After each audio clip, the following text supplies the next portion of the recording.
Thank you very much, and thank you all for being here tonight. This is amazing, and I'm sure you're all kind of excited too about what's coming up with the total solar eclipse.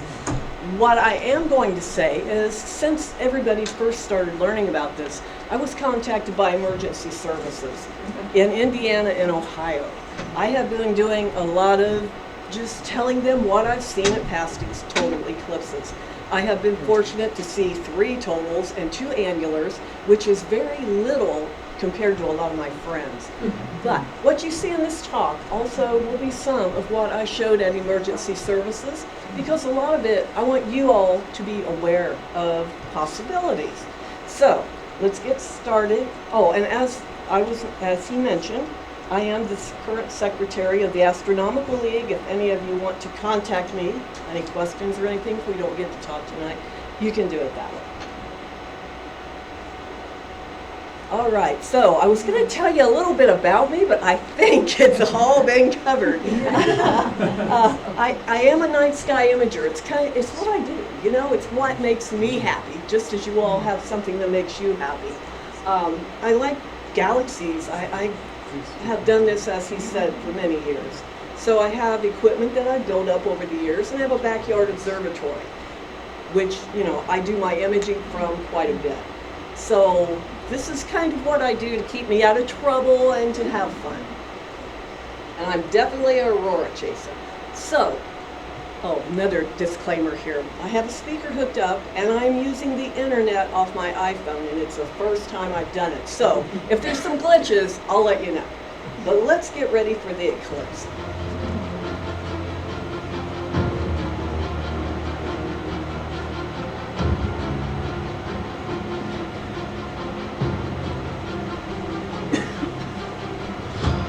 When you experience an eclipse, you feel that connection with space.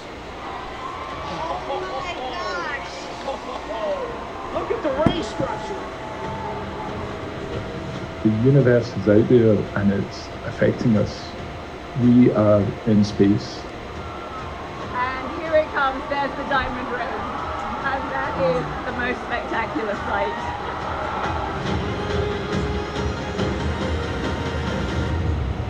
You haven't seen it. You haven't seen anything. I have a feeling NASA will be live, just in case anybody doesn't see, is not able to see the eclipse. I'm sure NASA is probably going to be live. Now I'm going to try something that might or might not work.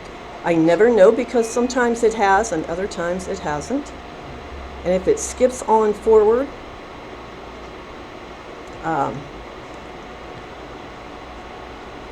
and it's going to have a little fit here. All right, we might not do this. Okay, I'm going to move on. It's not going to do what I want it to do. So let's start in with viewing. How many here have solar eclipse glasses? You're all set. Let me tell you very seriously, everything I'm saying now, I'm serious. I've been through this. I'm with the Astronomical League. I know how this is going, and I know company CEOs. Do it now. Do it now. You're already behind. It's going to be hard. The closer it gets, the harder it's going to be to find glasses.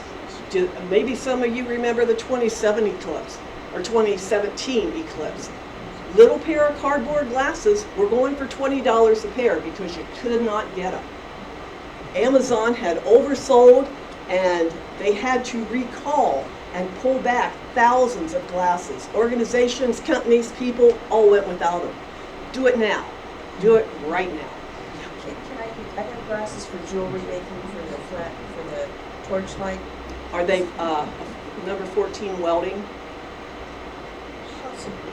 Number I will check. Yes, number 14 welding, and I'll show this too, if it might be right here, is the only other thing that you can use for these for solar eclipse glasses safely. What you want to look for naturally, I brought solar eclipse glasses with me, cardboard ones. They're in my car, and I should have brought them in because I wanted to make sure when you buy your glasses or have bought your glasses, make sure they are certified. After what Amazon did, that is kind of a new law this year that has happened. These need to be certified safe for direct solar viewing. Look for the ISO requirement of 12312-2 on your glasses. That will make them safe. They have been tested.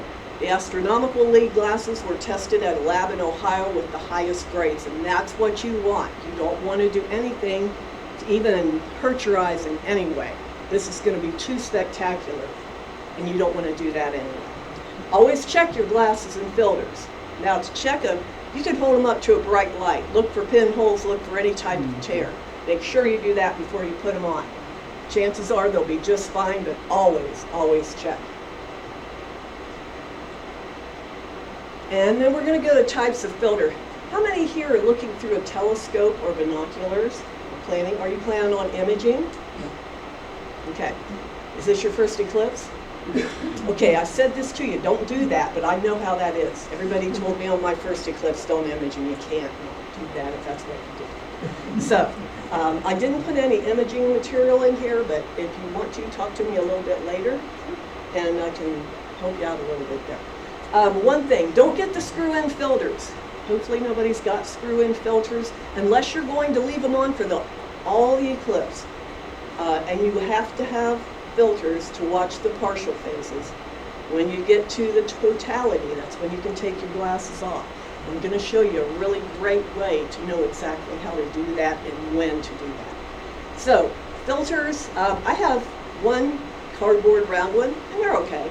Mostly I have glass. I have 1000 oak glass that I've used since the first eclipse I saw, I believe, was 91. One of the things I've heard, does anybody have the rectangular cardboard ones? Good, don't do it from what I hear, because they do not slide on binoculars or a telescope. There is triangle edges that don't seal. Don't do it because the wind could possibly get in there and blow them off. I don't know that that's true, but that's what I'm hearing. So, if you don't have those, do not go that way. Cool thing about partial phases, you can take your fingers, you can take a colander, and it's going to make a gazillion little partial eclipse phases on the ground. Leaves on the tree. Yeah, while you're in the partial phases, you got an hour and a half before partial phases and an hour and a half after. Make sure, just use your time creatively. You guys know how to do this stuff. Get a colander, maybe that has a pattern, or punch out a little sign. It says Total Solar Eclipse 2024. Anything, but this is really cool stuff that you can do, and it's kind of neat to take pictures to have a look at. You can do this with an iPhone. Now, I got the plastic glasses. If you guys look around, these actually look like sunglasses. They're hard plastic, you can wear them. You don't really have to worry, they will stay on your head when you're up there, and they run about $19.99. I got mine from Rainbow something, but there is a place, it's the AAS, which is the American Astronomical Society, and I believe it's .org. They have a list of everywhere that you can buy filters, glasses, and they are all certified, and that's what you want. So, that is a place for the people that do not have glasses or filters that you can look and see who has what in stock. Now, some of this is really cool. We stop and think about the 2027 or 2017 eclipse. There was a lot of difference. You might have noticed that in 2017, I think I had 2 minutes, 30 seconds. I think it's on down here. This eclipse is going to be about twice as long. This is going to be really cool. Twice as much time to observe totality. One of the reasons is because we have such a wide path as it comes over the U.S. This is actually the path right here, and you can see by reading that there was a large difference, and that's not on this slide, so never mind that, remember that for the next one, but this is a very long path. Very honestly, I am going to Texas for this eclipse. There's a chance, less of a chance of clouds, but that does not mean a darn thing.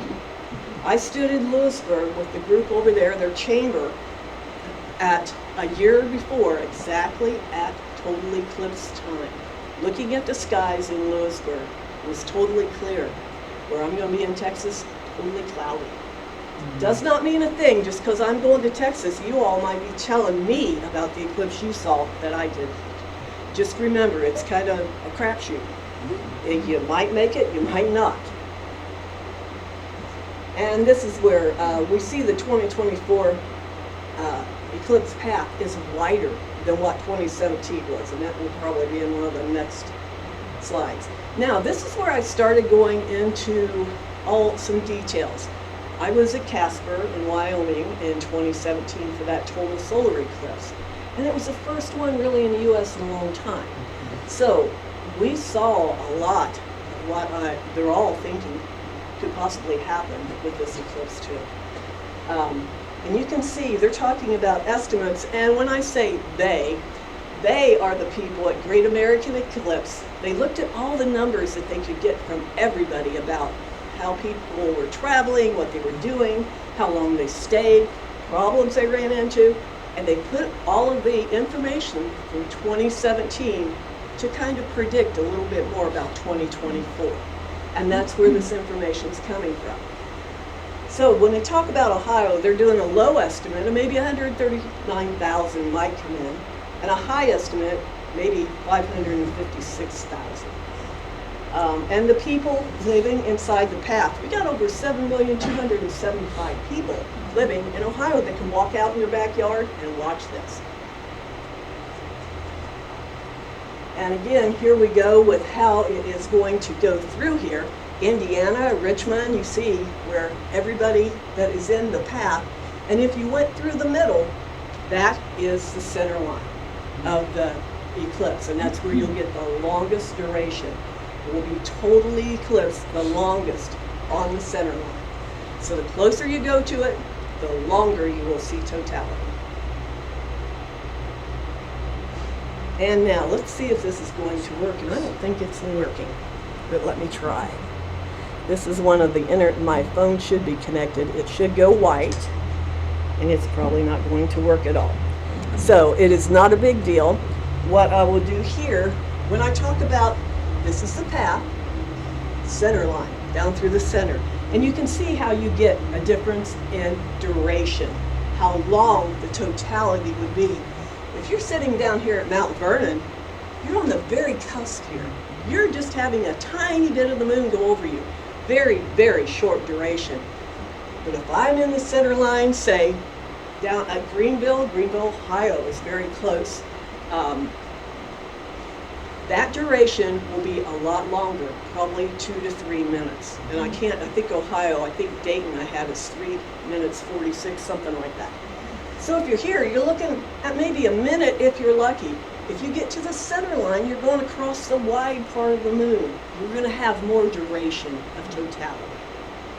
So that is kind of the goal. But you got to admit, if you can walk out in your backyard and look up and not have to travel, there's a lot to be said for simple when it comes to this. Oh, now it's going to work.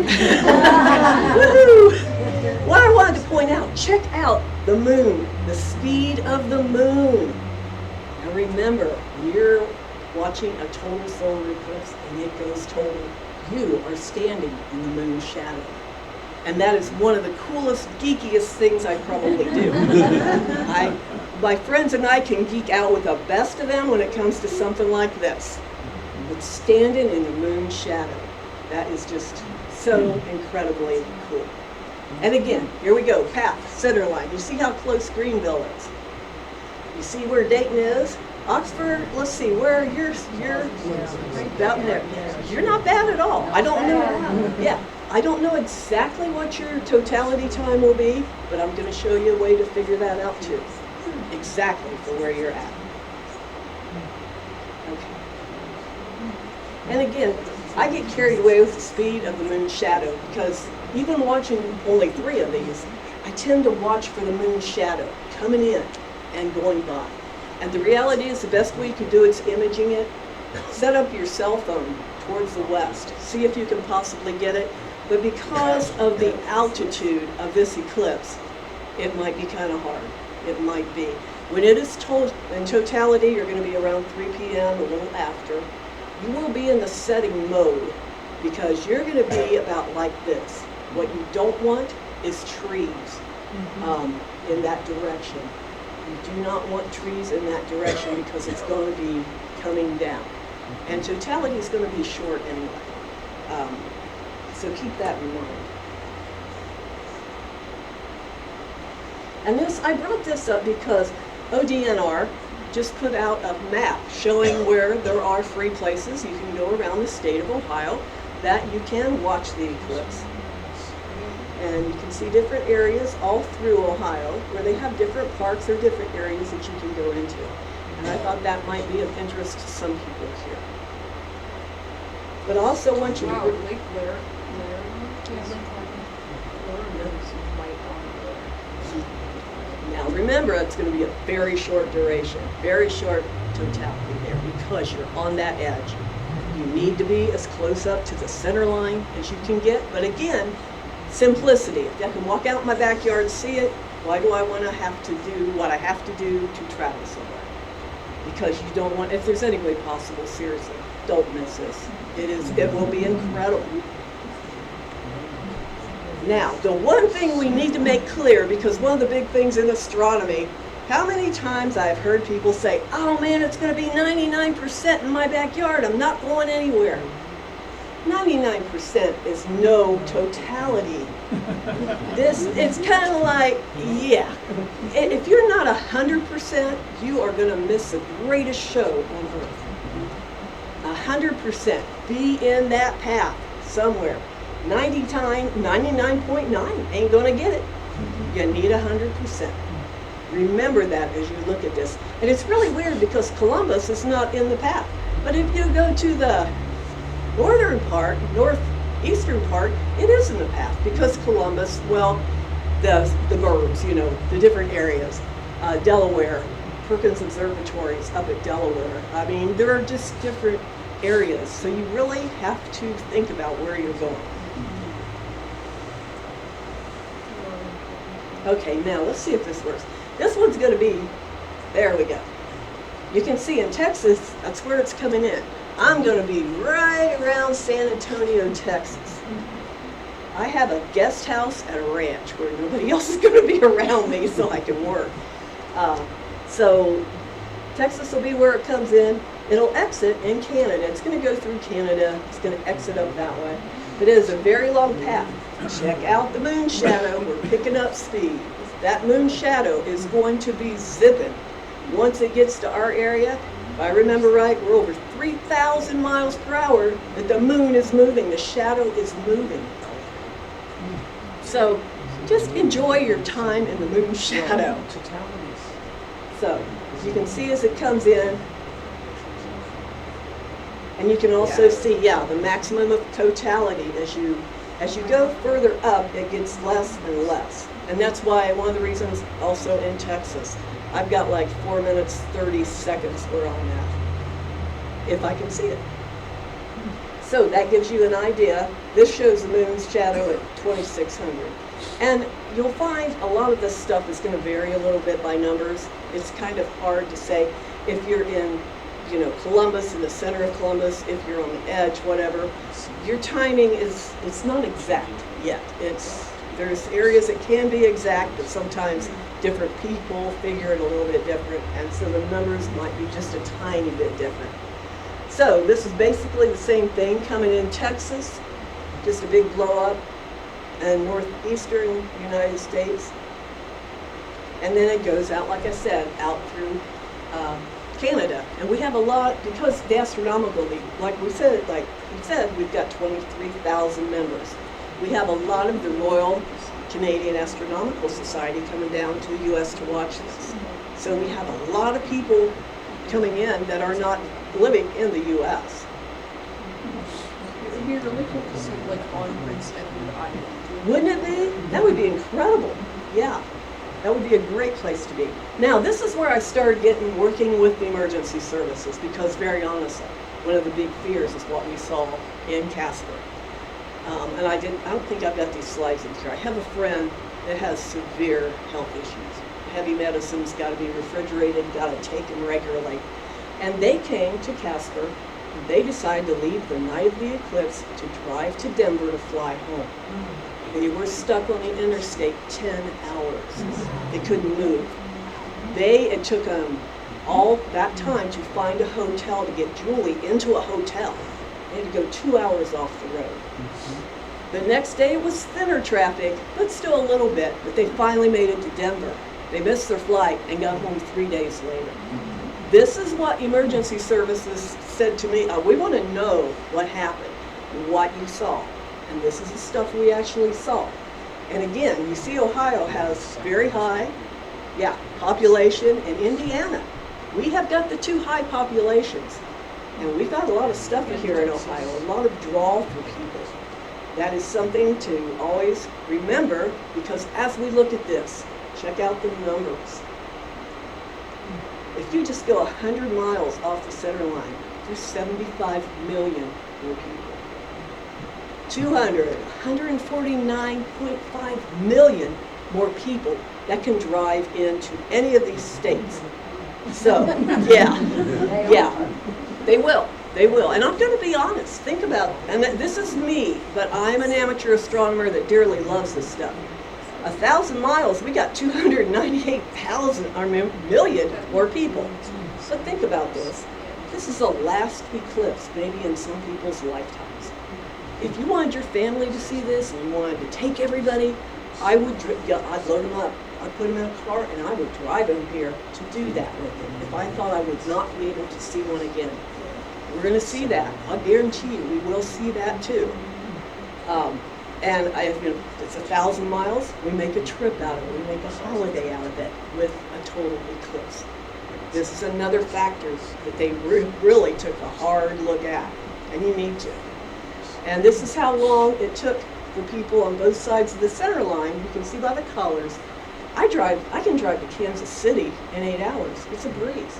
I'm going down 70. It's a breeze. It's 8 hours.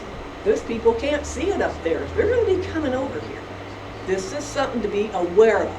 Something that can be handled very easily for all of us. I can tell you in all good faith, the state of Ohio and Indiana is really critically looking at what could happen on our interstates. Bob and Julie were stuck 10 hours. Nowhere to go. What if Grandpa has a heart attack? What are we going to do? What if there's a wreck? How do we get the wreckers through? They are looking at this very seriously. We saw people pull over on the interstate with others going 70 miles an hour to set up. Police were not allowing that. You can hit somebody. This is the kind of stuff we saw. We had little planes coming into a regional airport across from the university. We were set up at a university. I bet there was 50 little planes that came in and lined up right along all the edges, and they come out during partial phases. Every one of them piled out to watch totality. They got in their plane and left right after totality. And that will be something we'll see here too. And all of them stayed, I don't know how long it took them to get out of that airport. There were probably 50 planes lined up to take off. Another thing that they're going to see. And again, people by state, again, it's just what they're guessing each state might have as far as additional visitors. And if it's cloudy here, you might not have to worry about that, but you've got to think, if you are up in Columbus and it's clear in Indianapolis, you're going to come down 70. It doesn't matter if it's clear here. They're making the shot wherever the clear skies are. And I'm one of these people that 48 hours before, I'm watching weather. I'm not going to make a last minute move. 48 hours before, I'm thinking, am I going to have to move? And where am I going to guess to be the best possibility? The people that don't think in this type of way will hop in a car 1 or 2 hours before, and it will jam everything.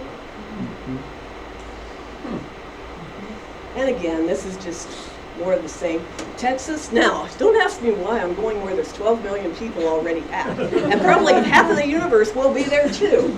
But I am going in 5 days early, and I'm staying 3 days after. I'm going to do night imaging while I'm there. I don't even want to get stuck in traffic and waste my time while I'm there. It's not worth it. If you go anywhere, do anything, go early, stay late. Stick by that. And this is Texas path. Well, it was. I skipped over it. Really cool thing. I would love to go to Niagara Falls. It's going to be 40 degrees above the falls. That will be spectacular. Imagine taking pictures of that. Imagine trying to get out after that. It will be a nightmare. I mean, a total nightmare, but I would love to be there. That will be spectacular. You will see pictures of that everywhere, I'm sure. Just remember, wherever you go, if you go somewhere, make sure you've got more than one route that you can get out. But I'll guarantee you, we've got 40 over where I'm at. 40, 70, and 75 isn't that far away. 40 and 70, I think they'll clog 70 first and then probably 40 if that happens. And I'm not saying it will, I'm definitely not. But you gotta be aware of it. This is what I had. They asked me in the gallery to set this up. And this is just a generic time for Ohio. And it gives you an idea of the kind of duration, just an idea. And like I said, I'm going to give you a way to figure out your exact position. And this one, you can see Dayton. They've got Dayton down for 2 minutes, 46 seconds. And there's your timing. And just different places. They don't have none of the small towns like we live in. I live in a very small town. And I'm actually over by Eaton, Ohio, but I live over by the Indiana line. So that just gives you an idea. Okay, and this is where I was talking about the difference in the width of the centerline path. It will be a lot different than 2017. Now, one of the cool things, I gotta be honest, I never thought about this one. The closer you are to the center, the darker the sky will be. But that makes perfect sense. You're in a little area where the light can more creep in around the edge of the path. When you're in the center line, you're smack dab in the middle of where the moon will be. It will be darker. So that is one of those reasons, and I think the next one's the slide you've already seen. That is why I say not only do you get duration, you will have darker skies when you are closer to the center line because you're in the center line of the moon. So remember that too. But again, for all of us, we can go out in the backyard, you know. But keep that in mind. And really, for where you're at in this type of area, you're still not on the edge of the path. You are into between the path and the center line. So that's not bad either. Okay, this is what look at this. This is kind of cool. Here's the width. You see the width of 2017. Look at the width of 2024. Look at 2044.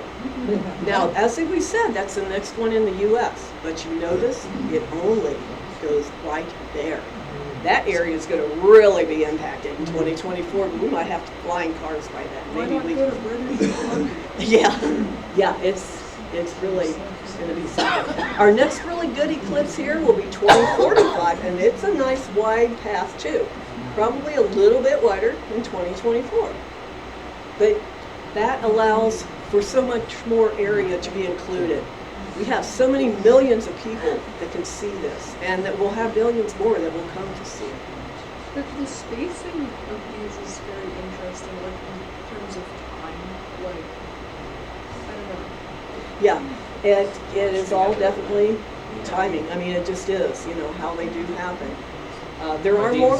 The total eclipses, just all the eclipses and all. Okay, one more time. Are there any like other partial eclipses? Yes, there will be partials, but I didn't include those. There will be annulars, like in 2023 we had the annular eclipse. So yes, there are others. I just included totality and total eclipses. So you can check that out. Just look for annular eclipses or partial eclipses in the U.S. and that'll bring it up. But there will be more. And lunar eclipses. And we'll have lunar and total and partial on lunar. Okay, cool thing. This is what the sky is going to look like when it is total. Remember, our sky is going to be dark. I'm going to bet don't waste your time really looking for planets. But I'm going to bet you're going to notice Venus. I sure did when I was in Casper and the others I have seen. Venus is so bright, it jumps out at you. So when you see the brightest thing up there, that will be Venus. And it will be, I forget, not too far from the sun. It might be on the next one. I don't think you're going to see Jupiter very much. It might take some real doing, and I'm not sure because it's still, when it is in totality, it is as bright as a full moon night. It will not go totally dark. It will be like a full moon night. The closer you are to the center line, a little bit darker it's going to be.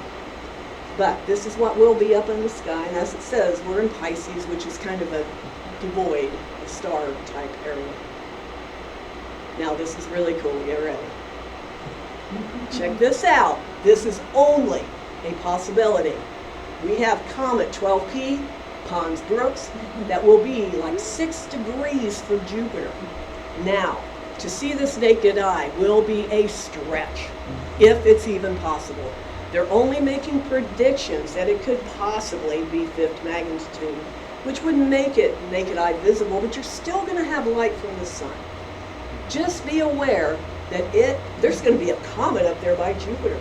If you're going to take pictures, put something up towards Jupiter, see if you get a comet. I will put something, another instrument on Jupiter to see if I can catch it. I don't know that it will even be possible, if it will even pan out like they're saying. Just be aware it's there. And don't waste a lot of time. You do not want to miss totality. It will knock your socks off. Is the comet predicted to go by there in totality, or? A comet will not, you won't notice movement. If you see it, it will look like a fuzzy star, and it will sit there for, overnight it will move overnight, but it's not going to move noticeably to you, to naked eye, but you will tell that it is. So just be aware, again, this is nothing guaranteed. Keep an eye on P12 Pons Brooks Comet. Keep an eye on that one, because at the end of the year, it might be naked eye. Towards the fall, end of the year, it could be naked eye. Again, comets do whatever they want to do. Just be aware. It might be something kind of cool to know about. All right, this is my first total eclipse. You see my totality? Almost 7 minutes. I set up with a group of people at a resort by the swimming pool with a floating bar. Yes.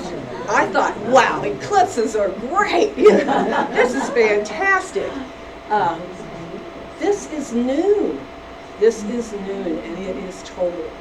You had enough time here that I took pictures of the scenery around, and remember, you're going to have a 360-degree sunset. It is incredible. Look all around.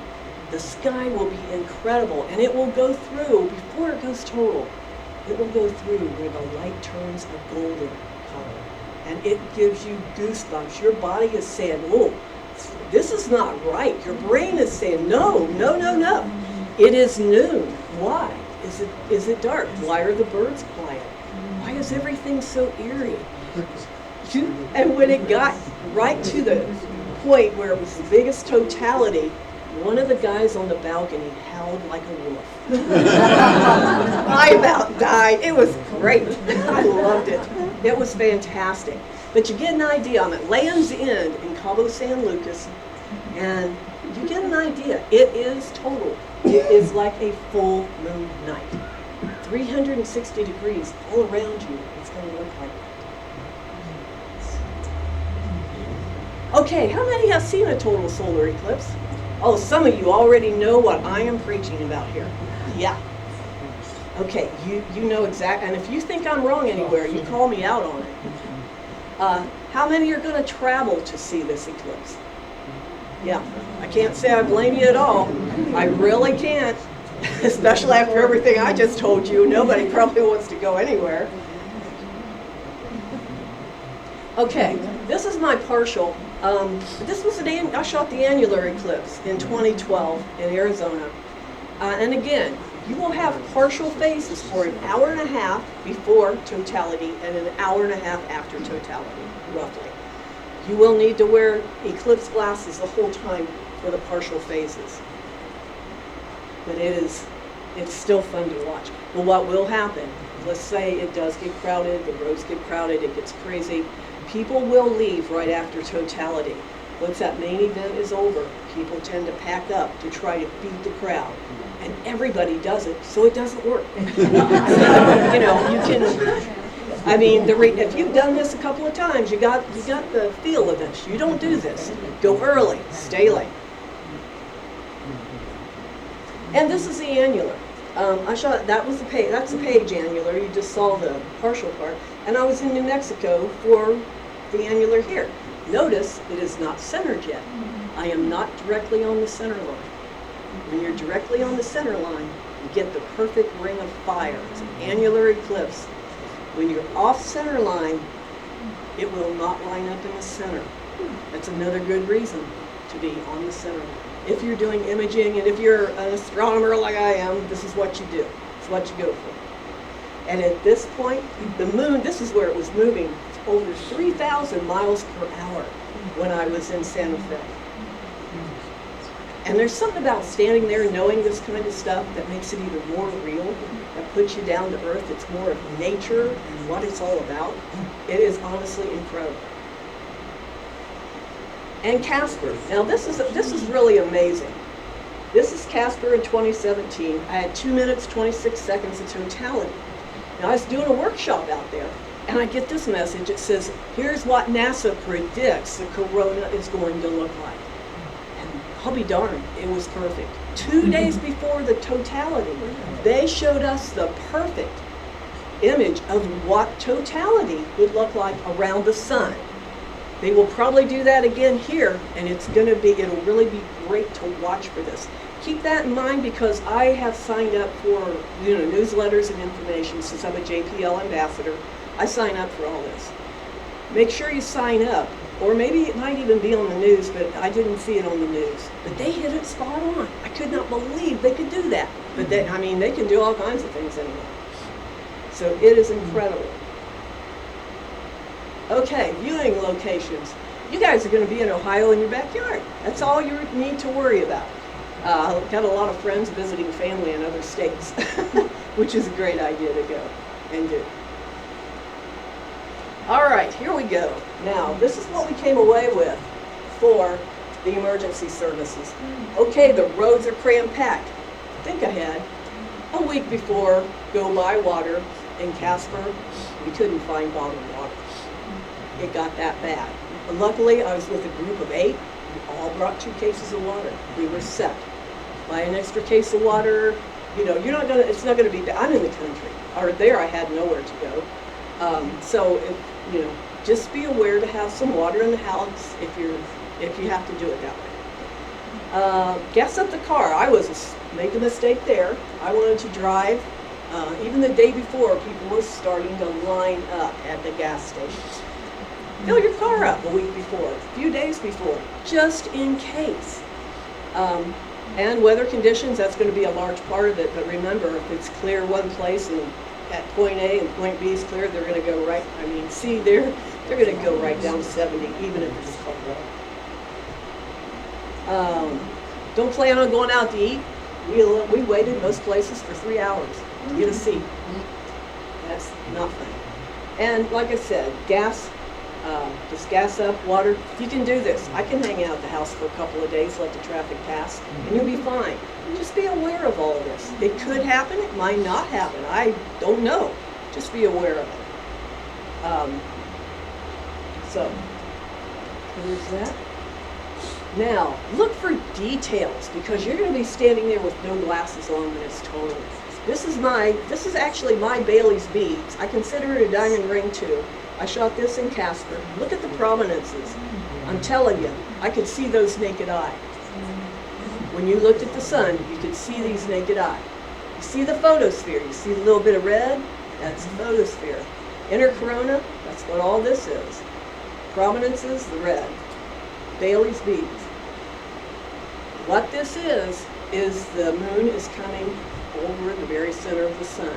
And we have valleys on the moon. We have mountains. This is the final light shining through the last valleys of the moon. That's what makes the diamond ring, and that's what makes Bailey's beads. There have been times where I saw the lineup, and I believe it was the very first eclipse, where Bailey's beads shimmered, and this will happen really quick, seconds. It just shimmered, and then it was gone. And then totality sets in, and I'm telling you, it's like somebody flips a light switch. And like I said, any of you that have seen this, call me out if I'm wrong. I mean, it is incredible. And it will happen so fast you won't know what happened. It will be done, and you'll be standing there looking at partials going, oh my gosh. My friends are saying, I want to do over. Yeah, it would have been great. I mean, and we decided right then and there, man, we're heading out again. So we've got a group of us going down to Texas. And I don't care what anybody says, every eclipse will be different. If you see one eclipse, you haven't seen them all. I've heard that about the aurora so many times, and I just want to say, it's never the same. The corona will be different. How it looks will be different. The feel, just because you're standing there, will be incredible. You will feel, I'm guessing, all of us, you feel this emotional thing because it is so not right. Your brain is saying, no, no, no, and yet you're watching this and you think, oh my gosh, the ancients, no wonder they thought they were going to die. No wonder they thought somebody was so mad, because it does, it blows your mind. And as you can see, this one's Aruba. I forget what year I was that one. But you can see Corona is all different. Look how it's that way. Look how this is that way. It will be amazing. And I got another kicker for you. We're in solar maximum. This is where we have tons and tons of sunspots. I'm going to Alaska in 2 weeks to shoot the aurora because it is so active right now. If we have clear skies, the aurora is amazing when it gets solar max. What I didn't know was that also affects total solar eclipses. The corona is expected to be bigger. What they are telling me, what I just heard, was what will happen. You can see how it's spread out. It will be like a full circle of corona around the sun, is what the people I know that are professionals are thinking.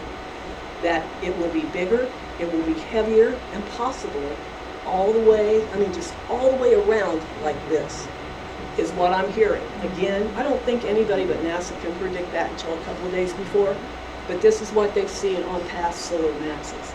So we're going to have probably a lot bigger corona than I have ever seen. So that ought to be incredible too. But everyone will be different. You can see, you don't see any prominences. Well, very honestly, I'm shooting longer, not very much longer. I'm doing images. I'm shooting like 1/25th of an image up to about not even a second. And I'm stacking. This is a stack of 5 pictures so I can get structure out of how the corona looks.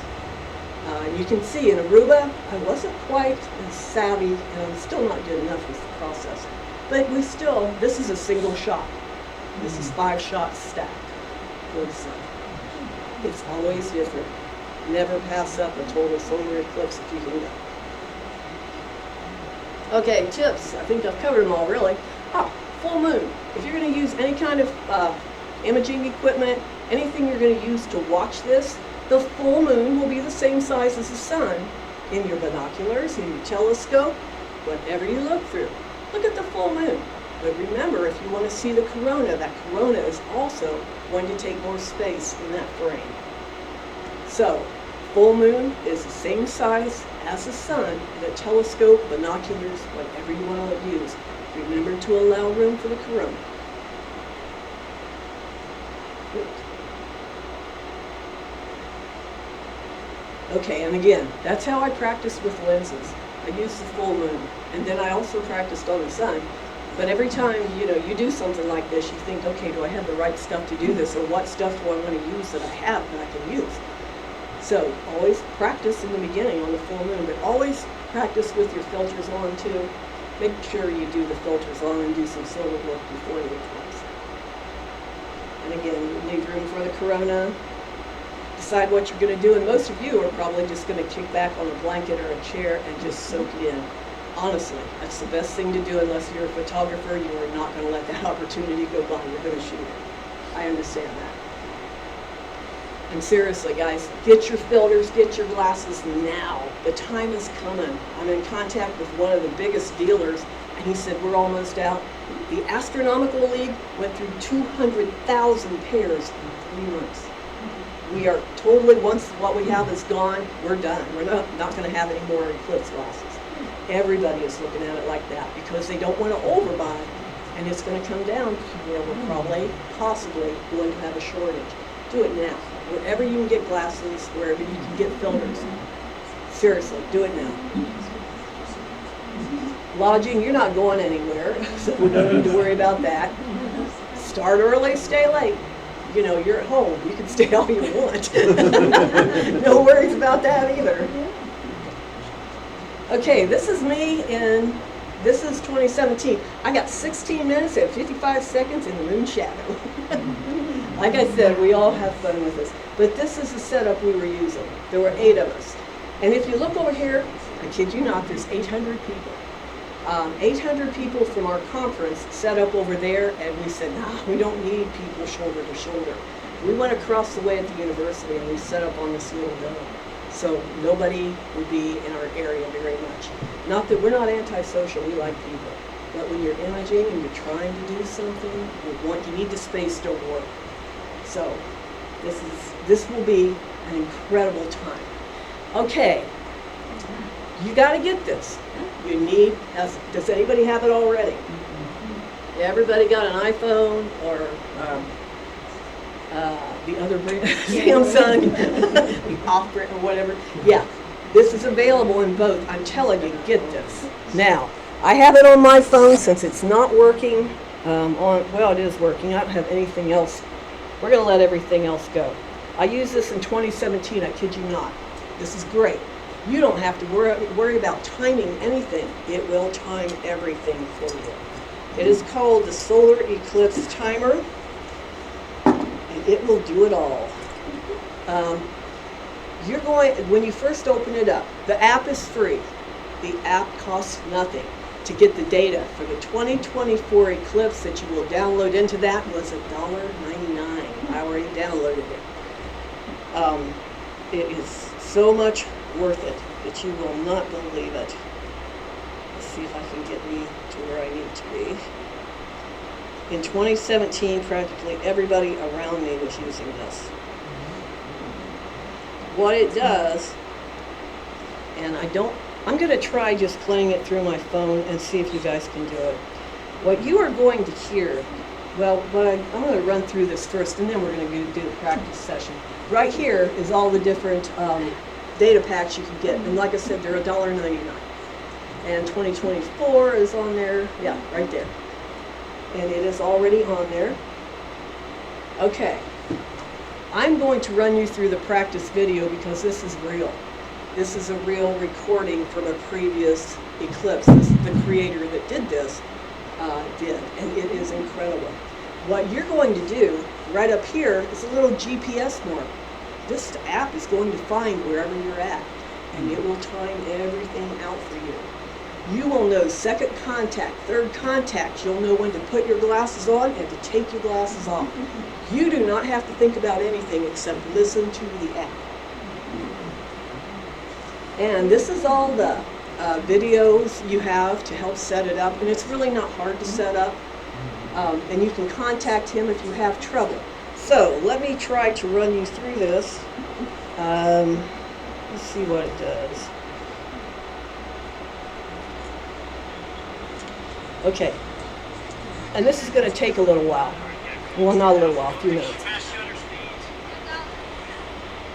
Now, if nobody can hear this, I'm really sorry. Maybe I'll walk back a little ways and get in the middle of the room.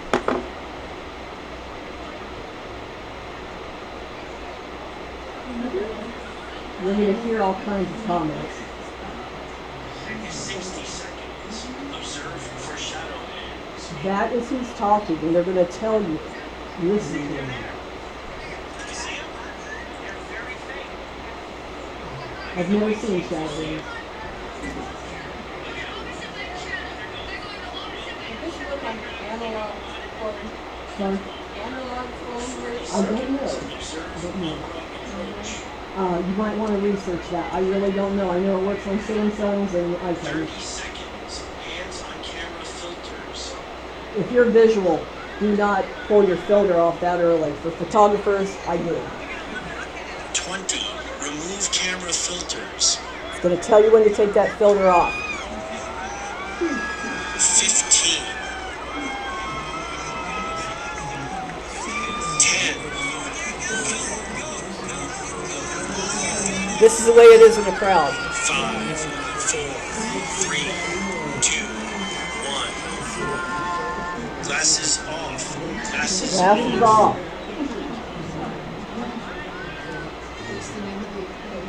Solar eclipse timer. So look and see if your comment's up there.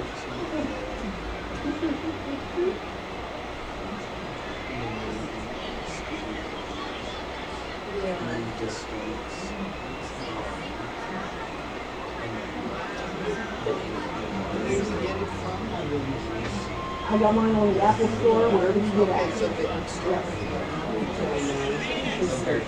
Venus, you're going to notice. It's going to be bright.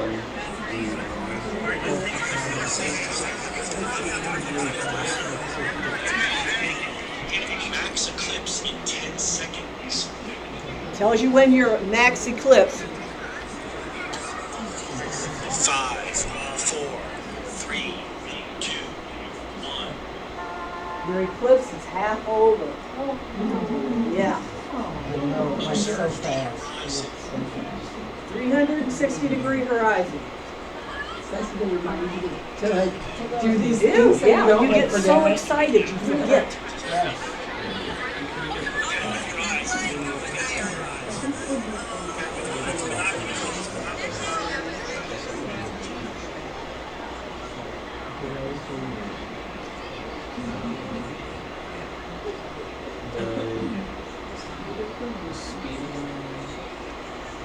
The velocity of the moon, like the Diamond rings, third contact.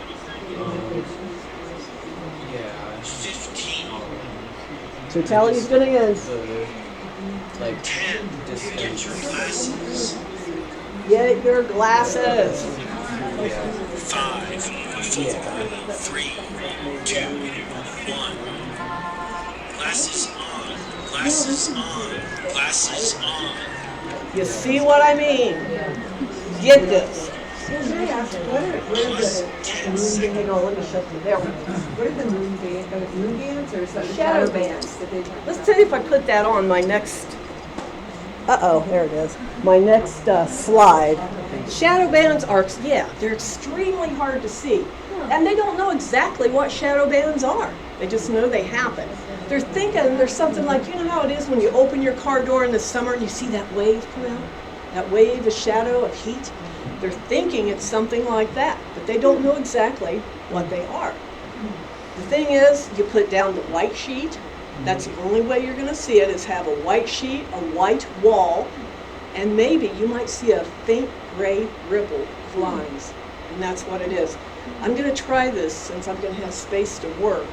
I'll try it and put my cell phone recording on that and see if I can record it, but apparently it's extremely hard. I have tried it every eclipse and not seen it. But again, something to be aware of. Maybe you will be able to see this.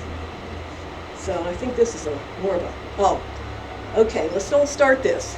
Now, if anybody's seen my talk before, okay, this is 2017. Used a 400 millimeter lens with a Canon D6, 6D. And I let the eclipse drift through. I was not tracking the sun.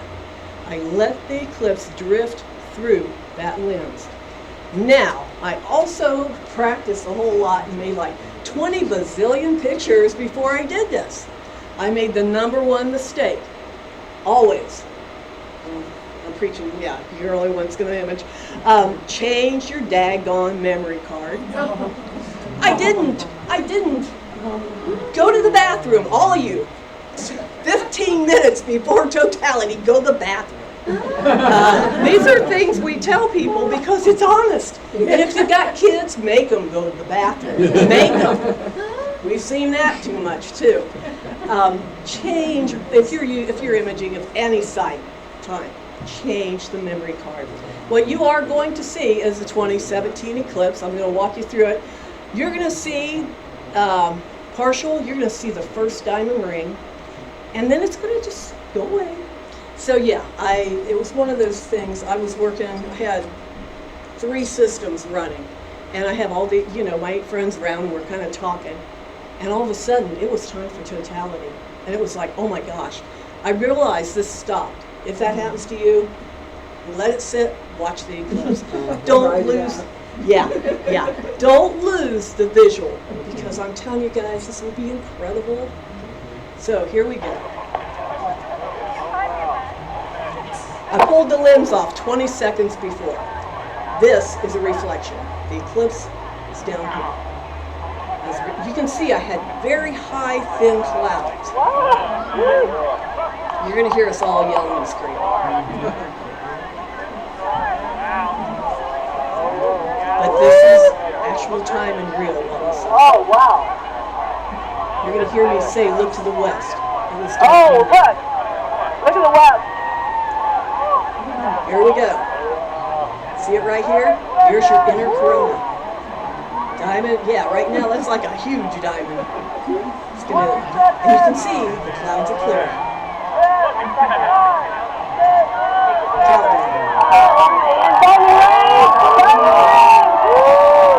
And it's gone, just like that.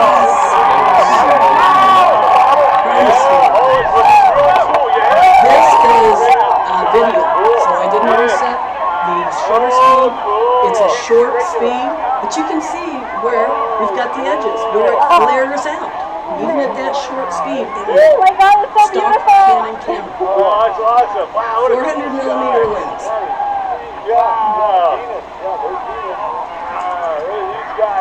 The guys you hear in the background are from Pennsylvania.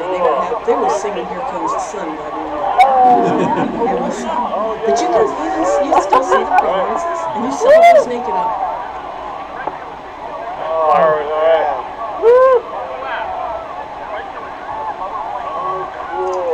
But those pictures you saw in my 5 stack, that's what's happening right now. Good. There's about 2. Yes. Look at that.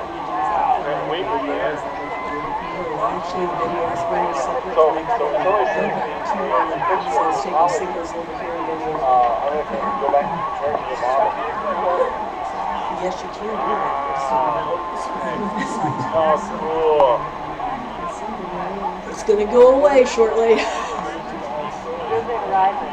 This was like 2 minutes and some odd seconds. Yes. To totality. Yep, 2 minutes, whatever that was, yeah. And this is going to be twice as long. Our upcoming one will be twice as long, and I believe it has stopped. That was my mistake, but at least you got the feel of the diamond ring. Yeah, you get the feel, but I'm telling you, when you're standing there, it is incredible. You don't want to miss this. And don't let the kids, the grandkids, don't let anybody miss it. Just put safe glasses on them. All right, and that's going to be the wrap up for the eclipse. This is the only slide I've got on Dark Sky Ohio because very honestly, we got a lot going on. We've got a meeting coming up next month after I get back from Alaska. We are having a meeting and we are working with a lot of different things. We have a Facebook page for it's still Dark Sky International because we can't change our Facebook page because IDA changed to Dark Sky. Mm-hmm. So yeah, that's our Facebook page. Observatory Park up in Montville, Ohio, northern Ohio, Toledo, up towards that area. It is a dark sky park in Ohio that does have, it is a really cool place. You can hike around there. It's open 24/7. They have all kinds of stuff up there. Check that website if you think you might go up there. Newest one we did, Fry Family Park, which is Magnolia, Ohio, very close to Canton. That is an urban dark sky park because there is more light pollution. You have Canton within 60 miles. So we have another type of dark sky park, and that's an urban. They are the first urban dark sky in Ohio. We're working with Ohio State Parks. We're talking to a lot of state parks in Ohio because we want more dark skies in Ohio. We want people to come and see the night. I mean, it doesn't only affect our stars, it affects our health. It affects energy, everything. It's not just about stars. Mm-hmm. If you want to fight for wildlife, that's great. You're helping me fight for the stars, and me fighting for the stars is helping you fight for the wildlife. Mm-hmm. It really messes everything up when you get into light pollution. And we're not saying don't use lights. We're saying use the lights that are right. They don't need to be brilliant and light up everybody's backyard. Use what you need. Use full shielded lights. Turn the lights down to about, we recommend right now, I believe we're at 28 Kelvin, 23 Kelvin, I think just came up. You're talking a very yellow light, but it's easy on the eyes, it's easy on sleeping, it's easy on the wildlife. Consider doing that. If you're going to do any of your outdoor lighting, consider that. Get on the Dark Sky International is now Tucson. That's where it's headquartered. Get on their website. They have so much great information. Join IDA. You join Dark Sky, you automatically become a member of us, Dark Sky Ohio. Join it. We've just brought an 18-year-old on the board because she is going to be doing Twitter, I believe. And we have Facebook for some people, and now we got Twitter coming up, and she's talking to all the youth, different, the younger age. And we have one of our board members is working on ordinances, lighting ordinances in Springfield, Ohio, and working with some here in Ohio. Now again, this can be a very long process. This does not happen overnight. You have to stick with it and just roll as much as you can. We do what we can, but people hit budgets. The state parks have budgets. They can't do everything all at once. We don't expect it. But we can work with them and help them reduce and reduce and reduce. And that's what we're after. But we set up booths sometimes at events and talk to people, and we get a lot of good feedback. And we can pass out a lot of information. What we don't do is if you've got a neighbor that's got a bright light in your house and you say, Terry, go fight that for me. No. Terry can give you information. Terry can direct you. I cannot go do the fighting for you. That's just not something any of these organizations will do. You have to go and fight on your own behalf. A lot of the times, having us come in, we can write a letter maybe, and that's great. A letter of support, and that's great.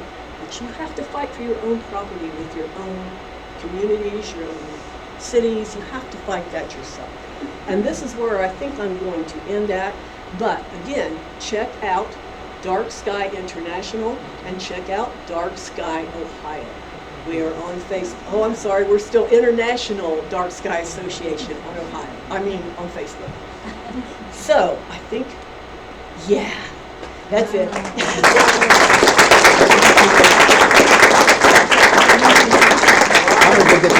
Okay. If anybody has any questions, I can try to answer any questions. Yeah. What about what? Oh, I don't. If you have any fear of that, and I've never heard of anybody having any trouble with that, because it's so. Yeah, I don't think it is, but check it out. You might want to check that out. Probably aren't going to do like anything else. They're going to be saying, "Mom, what are you doing? Pet me." Yeah. Just a comment that when we watched the eclipse the last time, when it got to totality, all the crickets started up and the birds started chirping. It was just like being right at nighttime. Isn't it amazing? There was an interesting factoid that I am curious about, and I looked it up, and I want to share it. With the white, just so happens that the circumference of the moon, or the diameter of the moon, is exactly the right size to cover up the sun. Yeah, it's really cool because it's the distance between the Earth and the Moon and the distance between the Sun and the Moon. 400 miles, not 400 miles, but the Moon, the Moon is 400, is it, The Sun is 400 times larger than the Moon. There we go. The Sun is also 400 times farther away. Exactly. So, the Moon covers the Sun. Yes, exactly. I had to slide on that, but naturally. Yeah. So that's why that happens. All right, thank you.